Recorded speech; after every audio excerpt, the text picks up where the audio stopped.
Our featured speaker tonight is Pat Duran, and her topic tonight is 3 keys to success for entrepreneurs over 40. And I've known Pat for over 3 years, and I didn't know any of this.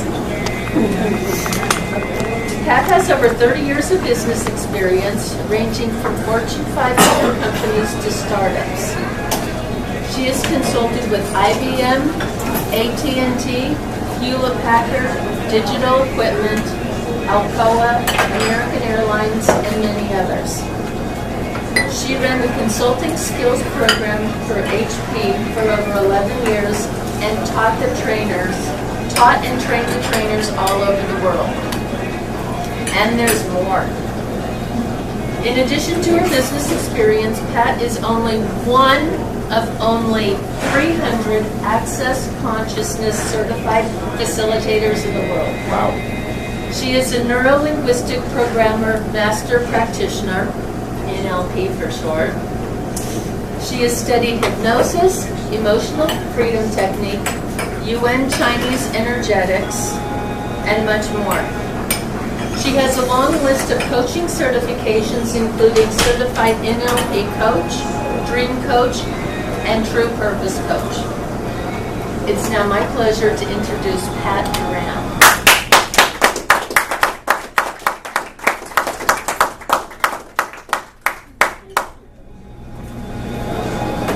I bore easily. That's why I do all those things. I'll drink your wine then, hopefully. Yeah. So, over the weekend I was trading some body processing, some body work with some friends, and it was a gorgeous day on Saturday. The weather was like 70 degrees, 75 or so, and I happened to live in this beautiful little spot that has a gorgeous view of the foothills, and I have a pool, and my dogs and my cat were there. And I was lying there receiving from 2 people body processes because there were 3 of us trading, so it was 2 on 1. And I remember just opening up my eyes and going, how does it get any better than this? It was just so yummy. And I think a lot of entrepreneurs forget sometimes about the sweet things in life because we're so worried about money, about time, overwhelm, work-life balance, our health may be suffering, all of those things. And that's why I love working with people who think that they've lost their power or have forgotten how much power they have to change their own lives. And what I've found is that questions are one of the things that can make a huge difference in our lives and how we approach our lives. And really was here to help a lot of a repeat for you. And Lenny, would you mind just stand up? I can get enough because repetition is the mother of learning. Good. Good. So Elizabeth shared some of my background, and when I was at HP, the Consulting Skills Program was one of the main things that I was involved with. And I was in an internal consulting group, and what we found was that questions were the lifeblood of our consulting practice. It wasn't so much having the answers, it was the skill in asking the right questions that would bring out people's wisdom. So I learned really well how to ask questions that would help people discover their own power, their own wisdom, their own knowledge. And for me, there's 3 kinds of questions that I think are really important. There's one kind where you really want an answer to those kinds of questions, and those were the ones we were asking when we were consulting. They were things like, what do you want? How will you know when you have it? And when you have it, what does that get for you that's even more important? Because it turns out a lot of times people ask for things that aren't really what they really want. They're like the presenting request, but when you probe more and say, when you have that, what does that get for you that's even more important? You can usually get to something that's much deeper and much more important. Okay, but those are not the kinds of questions we're going to talk about today. A second kind of question are ones where you're looking at problems, at what went wrong, at like, who do we blame for this? What went wrong here? What are we going to do to fix it? I don't like those kinds of questions, so we're not going to be talking about those at all. In my point of view, those questions are not productive. You could switch them around, like instead of saying, how are we going to fix this mess? You could say, what else is possible here? Or what would it take to, blah, blah, blah, whatever it is that you want. And you shift the whole feeling of it. I mean, if you just try that on, the difference between, okay, so how are we going to fix this mess that you've created, which is how it's usually presented. How are you going to fix this mess you created versus, what would it take to turn this around and create something really powerful here? Or what else is possible that hasn't happened yet? So is it okay if I share a little bit about my own background? Oh yeah. A little bit more. Okay. So you heard most of the business background and the coaching certifications and all of that. And my life is pretty good right now. I do work that I love. I have fabulous clients. I mentioned the animals that I love dearly. I have this great home overlooking the foothills. I have wonderful friends, and I'm happy. But it wasn't always like that. 3 years before I actually left HP, it was March 13th of 2003, I had a phone call that changed my life forever. It was just 2 words, and I don't even remember much of the rest of what the call was, what my brother said. But what the 2 words were, she's gone. And my mother was my best friend on top of my mom, and my world fell apart that day. And I couldn't figure out why it looked like the world was still going on. Like if I walked outside, it looked like everything was still going on as normal and my life had stopped. And it took me a long time to get over that. And getting over isn't even the right word, to adjust to it. And thank God I had a really understanding manager at the time who put me on projects with someone else all the time, so I wasn't alone, so there was always a backup for me. And, but I can't even tell you what projects I worked on for a year after that. And then one day I actually heard my mother with her, I could just see like her hands on her hips going, Patricia Elizabeth Ann Duran. Wow. Which I knew I was in trouble whenever she did that. Middle name. So yeah, Patricia Elizabeth Ann Duran, enough is enough. Wow. And stop this and get back to work and get back to your life. And she really kicked some sense into me. And I realized that I was the only one who could change the situation. That it was in my power. Nobody else was going to do it for me. No grief counselor was going to get me back on track. She might help me, but it was really up to me and choosing something different. So I started asking questions, and one of the questions I asked was, what's right about this that I'm not getting? Or what's the gift in this that I haven't understood yet? And I realized there were a lot of gifts in it. I mean, yes, it broke my heart. And the last few years that my mom was alive, she was in a wheelchair and she wouldn't travel. She lived in New Jersey and in Texas those last few years. So anytime I wanted to see her, I had to fly to her, which was challenging on my schedule. And now I could feel her everywhere.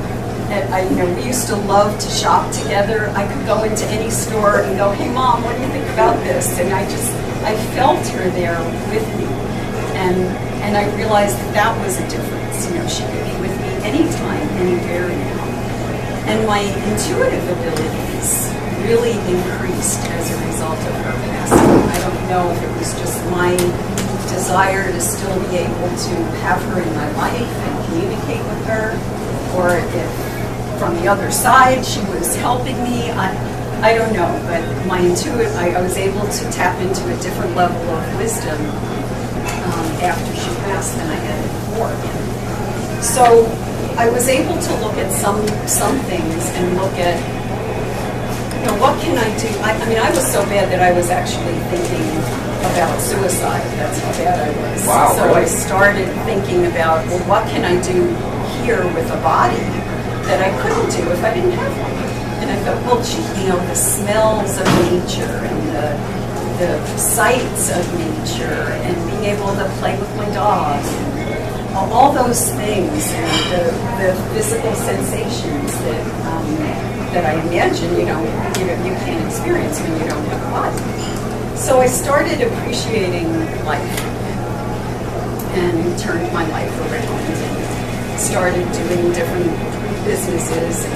And when I got laid off in HP in the Mark Hurd era, my whole group got laid off, and everybody else was scrambling to find another job inside HP. And I knew I was done, because the bottom line just wasn't mattering to me. Something shifted in me when my mom passed, where I was saying, is this all there is? And I still cared very much about my clients and their success, but helping a team launch a new product, or manage the finances, it just didn't give me any juice anymore. So I wound up viewing the layoff as a gift and kicking the pants to do what I probably could have done a couple of years earlier. The unfortunate thing was that I had bought a house like 5 months before I got laid off. And I had tripled the mortgage payments from the condo that I had been living in. And so this was 2006 when I got laid off, early part of 2006. And then, that was when everything plummeted. So the house that I had put $250,000 down on, I was now underwater on. And then a bunch of investments failed. And so all these things were going wrong for me. It was a really tough time. And questions are what really saved the day for me. Asking questions, and I think they can really help in our business as well. So what I'd like to do is cover a bunch of different questions, and honestly, I'm thrilled that so many people are here, and I'm embarrassed that I don't have enough handouts, because the most people that have ever been at one that I've been at were 5. So, I wish I had known. So if the couples share, then I have enough. Are you willing to share? Do you think you can do that? No. You go.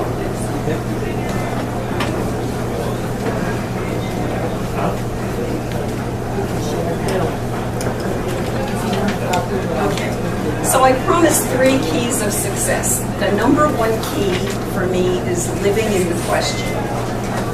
And so living in the question is different from just asking questions. The third type of question that I didn't really cover is one where it opens up possibilities and it's expansive for us. And you don't necessarily have to even have an answer for it. You should. No. Is there an extra back there? No? Yes, it is.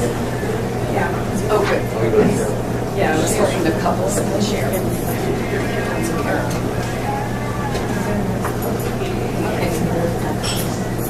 Okay, so yeah. So the third type of question is the kind that opens up possibilities and is expansive for us. and it doesn't necessarily have an answer. And it turns out that when you get an answer, that kind of limits you to that answer and to what you already know. Whereas if you ask a question that just opens up possibilities, all sorts of things might show up for you. So you might get an answer, you might not. But live in the question is the idea that you ask a question and you just leave it open and be aware of what things might come to. So some of the questions, question number 1 is the one I mentioned when I woke up on the massage table and said, how does it get any better than this? That's like an all-purpose question that works whether things are going great or whether they're going lousy or anything in between. Now, could my life be better? Sure it could. You know, I could be making multi-millions. I could have a wonderful man in my life, which I would dearly love. Sure, it could be better. But how does it work? Well, how does it get any better than this works, whether things are going great or lousy? There's a story that Gary Douglas, who's the founder of Access Consciousness, shares about a woman who was in his class and learned this question. And she left, and as she was getting in the cab to get to the airport, she found a dime on the street. She picked it up and she said, oh, how does it get any better than this? She got into the cab and found a $10 bill in the back seat. She went, oh, terrific, how does it get any better than this? Gets to her destination, gets out and notices something shiny on the street, on the curb, goes and picks it up, and it's a diamond bracelet. So what do you think she says? Well, you would hope she would. Or at least try and find You would hope she would have said that, but no, she said, well, it can't get any better than this. And she cut off her receipt. So that was the end of that. And now, I mean, look at the role she was on in one day, how far she could have gone. Yet another. So, yeah, but someone lost their diamond bracelet. Yeah, I did. Right. I've lost a diamond bracelet before with 30 diamonds in it. It's an awful feeling. I was torturing myself for months. I'm sure. Actually, 3 people lost it. Someone lost a dime. The dime, the $10 Someone lost a $10 bill. Right. And the person lost it. Right. Right. Okay. So, turns out that a lot of entrepreneurs are, for instance, in your intro, a lot of entrepreneurs are doing things that they don't want to be doing as part of their business. They're doing the bookkeeping, they're doing the payroll, they're, doing the marketing and the copywriting. In my case, are things that I would rather hire somebody.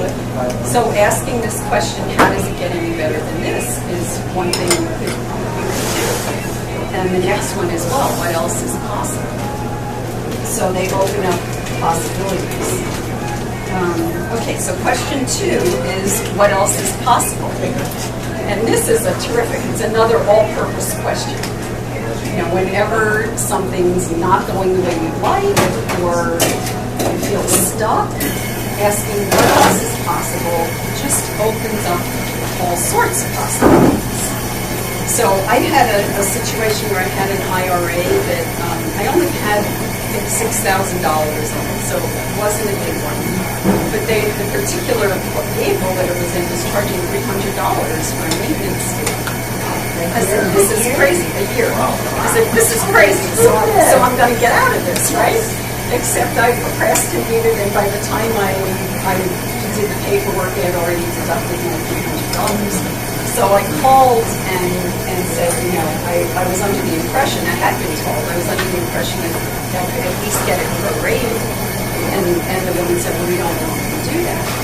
And I said, well, what else is possible? And she said, well, we don't normally do it. And I said, well, I know you don't normally do it. And what else is possible? She said, hang on a minute. And she was gone. She came back. She came like 3 minutes. It was a long time. I was really starting to wonder if I was doing this and that. But she came back on and she said, we're just going to send you a check. Wow. Yes. So just by asking the question, what else is possible? You know, and imagine the difference if I had said, well, how could you charge me $300, you know, for the year when, you know, I'm only going to have it for a month or a week or whatever. I doubt that she would have done what she did. So what else is possible? There's also a story about a woman who checked into a hotel late. The flight was late. She got there late, so she checked into the hotel and they had given away her room. So she's asking what else is possible. And they said, sorry, we just don't have any rooms left.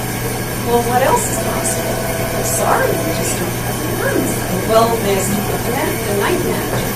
So he calls the night manager, who also says, I'm sorry, we just don't have any rooms left. And she just said again, well, what else is possible? And he said, well, we do have the presidential suite that we could give you for $1 night at the regular rate. That would be great. I'll take it. I only need one night. So, I mean, miracles can happen with the questions. Okay, so that's the what else is possible. And number 3 is what would it take to, and you fill in the blank, or what would it take for, and you fill in the blank.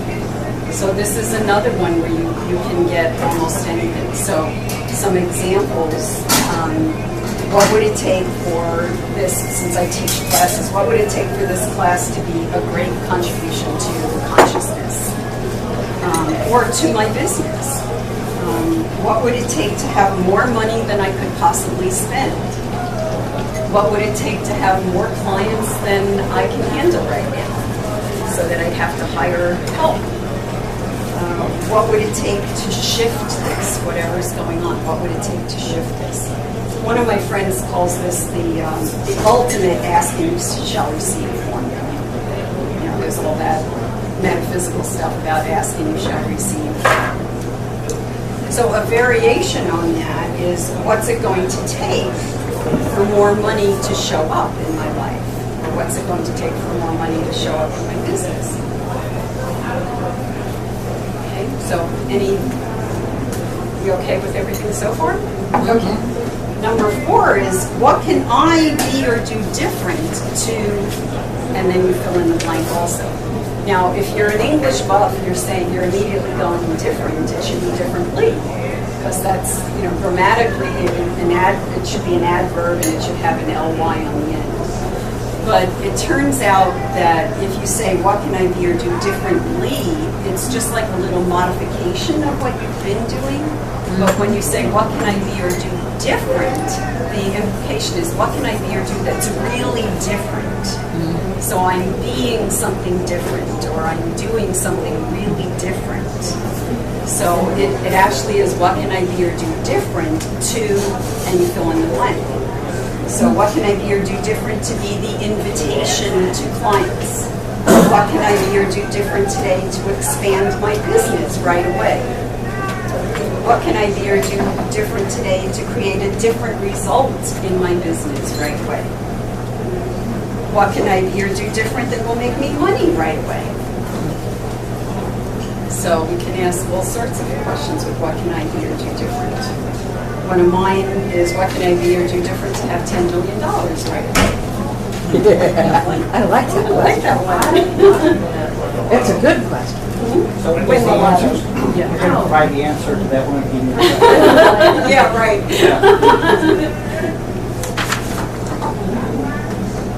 Okay, number 5 is actually going to be the second key, asking this question. What can I do right now to, and you fill in the blank again. An example is, what can I do right now to move my business forward? So what I realized is that a lot of times the time thing gives us so much pressure as entrepreneurs, and especially if we don't have any help. We've got, the to-do list is miles long, and we're trying to figure out how to get it all done. And when it's all on your brain there, it makes it really hard to get anything done, because you've got so much stuff there. And at least for me, I think I have a little bit of ADD. You know, I'll start one thing and then I'll need something from another room, and then I find something that distracts me over there, and then I do a little bit of that, and then I find something else that takes me over there, and then I go, now why did I go there in the first place? Yep. You know, and nothing really ever gets done. A lot of little, not essential. Right, exactly. And there was a speaker at Successful Thinkers who actually talked about how if we have more than 4 items on our to-do list, we tend to get none of them. If we have 4 or less, we do tend to get them done. So I thought that was fascinating. So I'm limiting my list now to 3, actually. But more so, I'm asking, what do I need to do right now to move my business forward? What's the one thing that I need to put my attention on right now? And then when I do that, it's just that one thing that I'm doing. And I stay on that until I finish it. And then I go, okay, that's done. What's the next thing that I need to put my attention on to contribute to my business? And it's changed that whole feeling of overwhelm for me, because it's just that one thing now that I'm focusing on, and everything else just goes away until it's time to ask again. So that's my number 2 key, is be in the moment. So if you've been in metaphysical circles at all, you've heard be present, be in the moment, and this is a way to do it in your business, to ask, where do I need to put my attention right now to move my business forward? Okay. Question number 6. This is an interesting one, and it's a little bit different. It's, who does this belong to? So if you find yourself feeling a little bit out of sorts, or you're stuck in something, odds are that you've picked up some energy from someone else, and it's not really yours. So it turns out that we're all little psychic sponge bobs, and we pick up stuff from everybody else around. Like we're all picking up all of our energies tonight. So when we leave, it would be really nice to do some kind of clearing, so that you're really, you have your own energy back, and you're not taking all of our energy with you on your way home. One estimate, in fact, Gary Douglas, who's the founder of Access Consciousness, he cites this huge number. He says 98% of our thoughts, feelings, and emotions aren't ours. There's stuff we picked up from our parents. If you believe in past lives, there are things we brought in with us from past lives. We pick them up from our siblings, from our friends, from the guy who cuts you off on the freeway, from the person standing next to you in line at the bank, if you ever go to the bank anymore. I have a friend who went to Trader Joe's and bought this lime chiffon pie or something from the freezer. And she walked into it wasn't on her list, she walked into the store and said, oh, I have to have that lime chiffon pie. And she picked it up and she brought it home, and she went, wait a minute, I don't like lime chiffon pie. Why did I buy this? And it turns out she was picking up something from somebody else in the store. She was just that powerful of a receiver. So cell memory? It can be cell memory, body memory, but it's just like you pick up stuff. Like osmosis, where something around you just kind of enters like an entity. Entities are a whole other story taken in from them, because we heard it from day one, or at least the assumption from day one. Yeah, I understand that. A lot of people say I act like my mom. Yeah. So most of us do. That's the person I never wanted to act like. Yeah. Sorry. Yeah. So, you want to know the solution to that one? Yeah. There's a good solution to this one. You say, who does that belong to? Or who does this belong to? And if you get a feeling that it lightens up at all when you ask the question, it means it's not yours. And then you say, return to sender with consciousness attached. return to sender with consciousness attached. And it actually goes back to the original source. So like some people, like massage therapists say, well, you know, I've just worked on this person for an hour. I don't want to return their crap to them. Well, it doesn't actually go back to them. It goes back to whoever they got it from and whoever they got it from and whoever they got it from. So you're not giving the yucky stuff back to your. That's why you want about the title form. Interesting. Yeah. It's interesting. But then they never come back. I wonder. We got tile floors in part of our house. And I used to work with Just funny Sylvia Brown. experience. You know Sylvia Brown's psychic? And she used to say that we're able to bring home some of the spirits out of her house. And we have to, like, when we get home, just denounce them and say, you don't belong here. Yeah, Access has a whole bunch of processes for removing entities. Yeah. For some reason, people have been contacting me for that a lot lately. Yeah. I've been doing. I don't know. I've been what's hearing a going lot on. about it. I Yeah. had like 4 calls in the last week. Yeah. Wow. Burn? What do you got left? I mean, you throw it for Yeah, I asked that question too, because well, if I take out all my thoughts, feelings, and emotions, what's left? And Gary's answer to that is space. We're just space. Which is kind of cool. I've come back from some Access classes and felt really spacious. And it was a little disconcerting at first because I'd forget things and things would fall through the cracks. But then I kind of got used to it, and it just felt really sweet. Really sweet. So what he suggests is for 3 days straight, every single thought, feeling, and emotion that you have, you say, who does this belong to? And then return to center with consciousness attached. And he says the first day you'll do maybe 1 an hour, you'll remember, and the second day you'll do a little bit more, the third day you'll remember each time, and you'll feel really different. So it's a fun experiment. You know, if you do it, let me know what happens. I kind of try to feel space. Yeah, it's a really interesting feeling. Yeah, I've never felt that way. It was spaced out. Well, I think it's spaced out, but no, not on my own. I've never felt that way on my own because I think about my business all the time. So I've never been able to, and I don't think I will. So what would it take to change that? Yeah. So don't answer it. So don't answer it. Just stay. If you want to change it, just stay in that question. What would it take to shift this?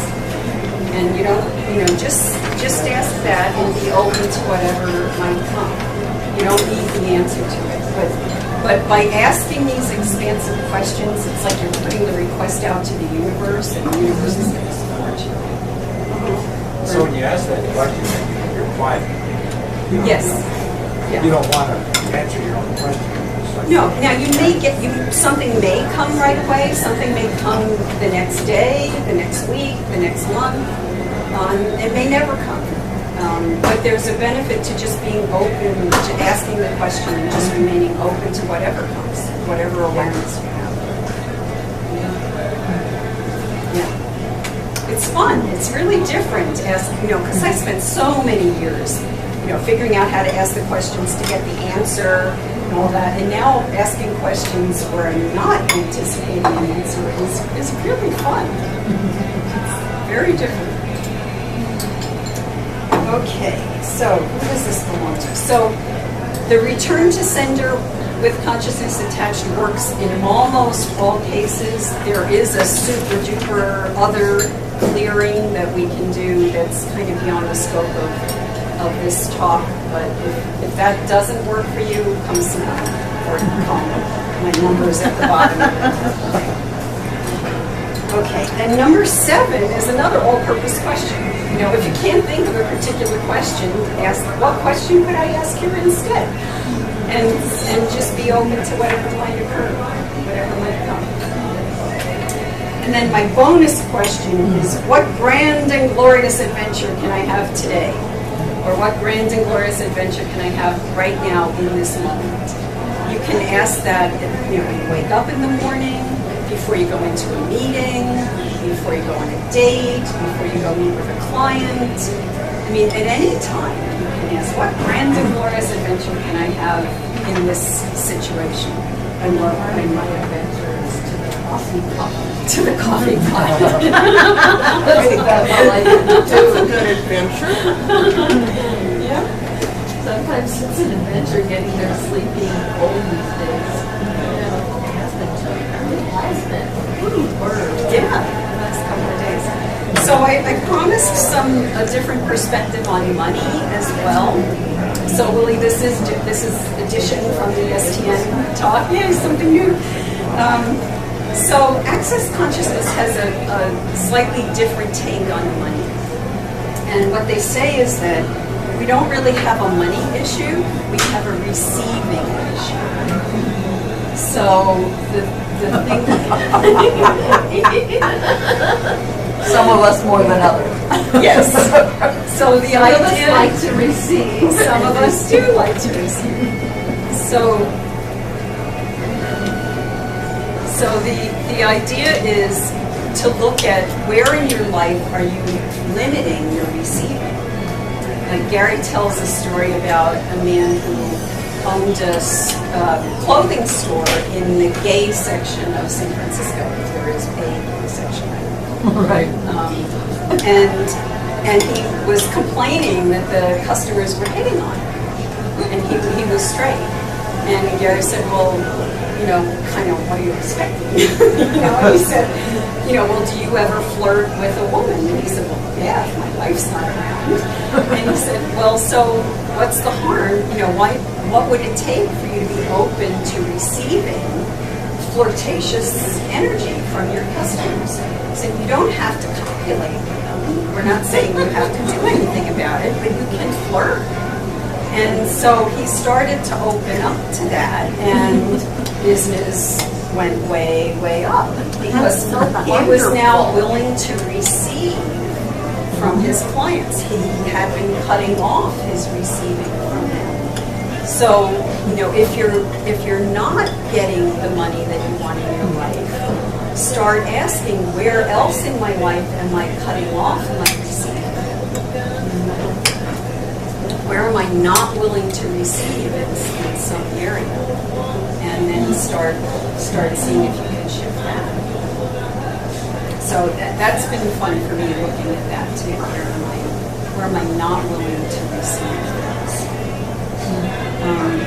So one of the things that's connected to this is judgment. And if you're not willing to receive judgment from others, that cuts off your receiving too. So for me, one of the most powerful tools in Access is this concept of everything's just an interesting point of view.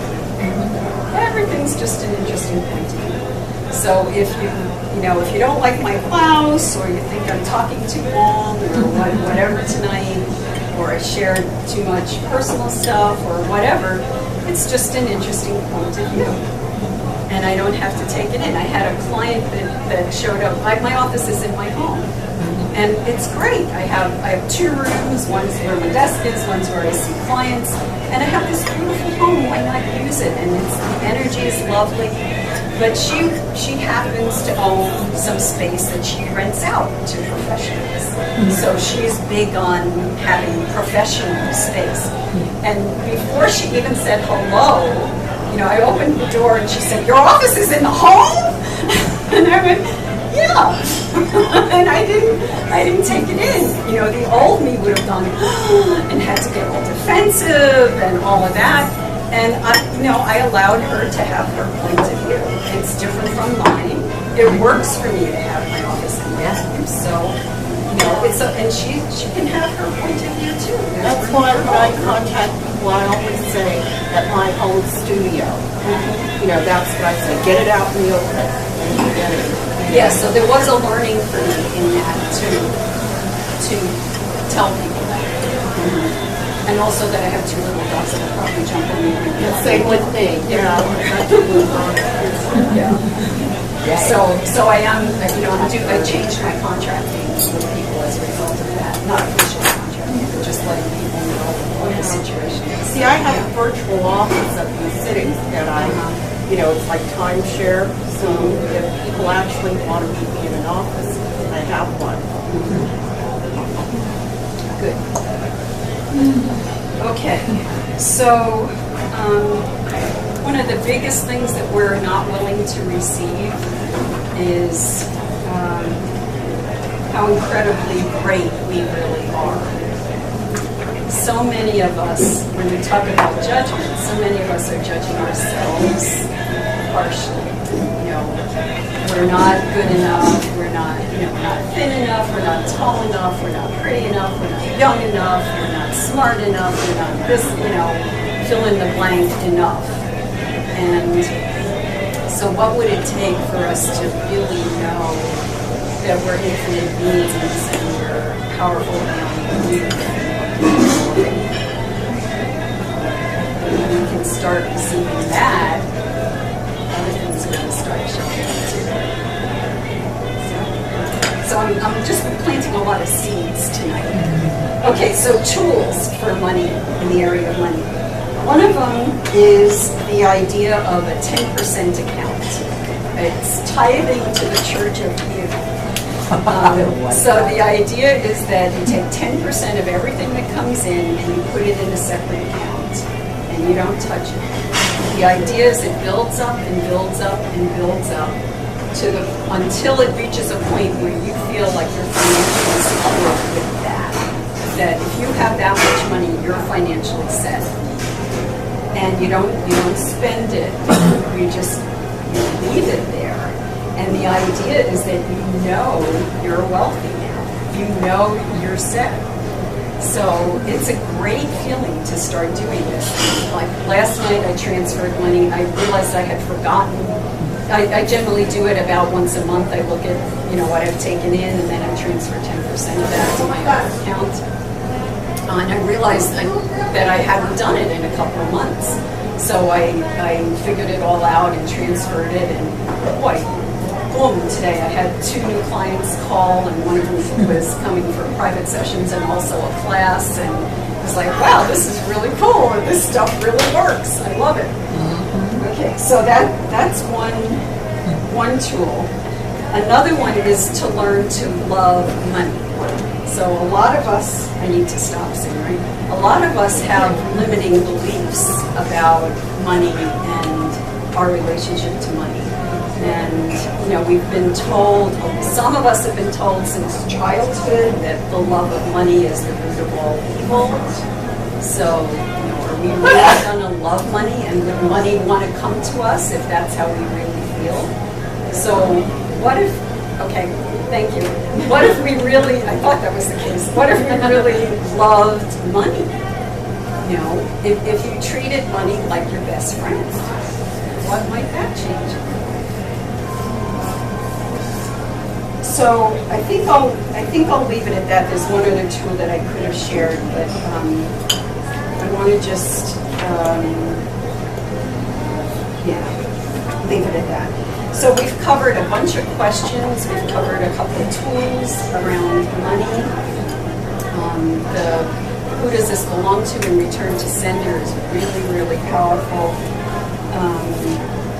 And what happens with some of these questions is you might run up against obstacles. Like you might come up with something where you ask, well, what would it take? And you get this really yucky feeling like, oh, it's not possible, or something like that. So there's another whole aspect to access, which is the clearance of obstacles and things that are in the way of achieving what we want to achieve, what we want to get, which I would be happy to share with you at any time. So I also have an offer. Oh, I have a couple of things. So I have an offer for you. I like to do what I call discovery sessions, where it's an hour one-on-one with me on the phone, and what we do in that hour, I should pass this around both sides. what we do in that hour is we look at where you are now, where you want to go, and what's stopping you from getting there. And then look at whether or not there's a possibility of us working together, whether there's a fit for that. Whether or not we work together is totally, I'm not vested in that. I like to do the hour, and it gives people clarity about where they are and where they want to be, and what are the steps to get there, or what's in the way. So no obligation. If anybody's interested in that, there's a sign-up sheet coming around. And then I made up today these little bookmarks with questions on the back. So, Oh, no way. You made flip to Wow. We'll go over that later. okay. Wow. Can I get my own copy of the question? I will email it to you. Thank you. I'm out of working the show than I had. Well, there you go. Yeah. So, some final questions is, what would it take for you to incorporate some of these questions into your daily life? They sure have changed my life, and I wonder what they might do for yours. And, I can't promise you trading body sessions on a gorgeous day overlooking the foothills, but what else is possible? Go swimming. Yeah, go swimming. So thank you very much. And Wow.